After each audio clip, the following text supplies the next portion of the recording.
नमस्कार, मैं धनंजय कुमार, द नागरिक में आपका स्वागत है।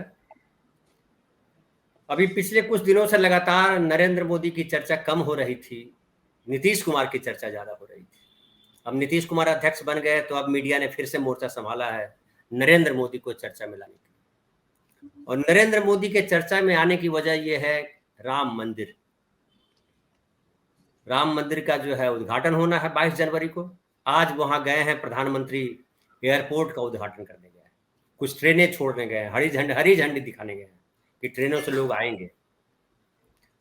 और इसके अलावा जो है चर्चा में ये है, अब चर्चा और जोर पकड़ेगी कि विपक्ष के कौन कौन नेता जा रहे हैं, किसको किसको बुलावा आया है, और अगर बुलावा आने के बाद जो नहीं जाएंगे उस पर क्या नैरेटिव गढ़ा जाएगा।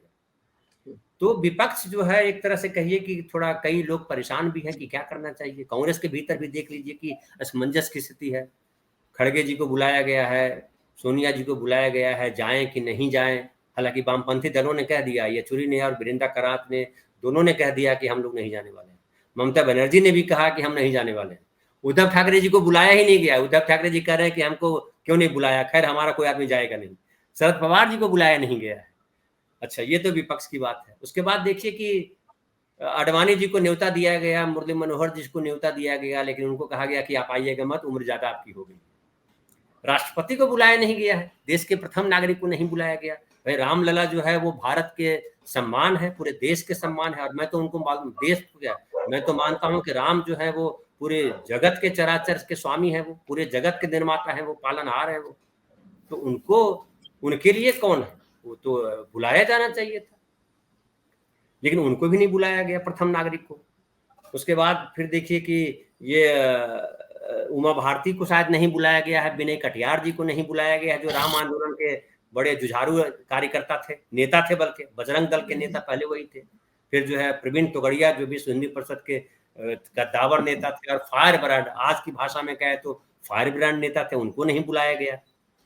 तो ये कुल मिलाकर के जो है ये जो राजनीति है और सब लोगों की सांसें अटकी हुई है कि इस पिच पर मोदी जी फिर जो है चौका छक्का मारेंगे, और विपक्ष जो है ठिठका हुआ जैसा दिख रहा है। अगर नहीं भी दिख रहा है तो ये नैरेटिव गढ़ा जा रहा है कि विपक्ष के पास 2024 में हारने के अलावा कोई रास्ता नहीं है, क्योंकि मोदी जी एक बार फिर उसी ताकत के साथ पधारेंगे, क्योंकि सर्वे में ये आ गया है। और मोदी जी जो है राम को लेकर के या धर्म को लेकर के जिस लेवल की राजनीति हो सकती है उसकी पराकाष्ठा पे पहुंच चुके हैं।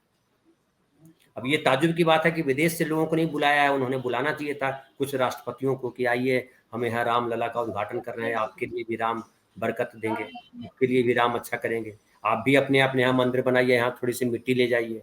सारे देशों में राम के मंदिर होने चाहिए, क्योंकि हम तो मानते हैं कि राम पूरे विश्व के हैं, कण कण में राम विराजमान है। राम का नाम कोई बदल करके अल्लाह कर लिया, कोई बदल करके गॉड कर दिया, कोई बदल करके कुछ और कर लिया, लेकिन सब वही है, सब प्रभु हैं, सर्वत्र वही है। आप अलग अलग नाम से बुलाइए, कोई पापा बोलता है, कोई अब्बू बोलता है, कोई डैडी बोलता है, कोई कोई पिताजी बोलता है, कोई बाबूजी बोलता है, सब वही है।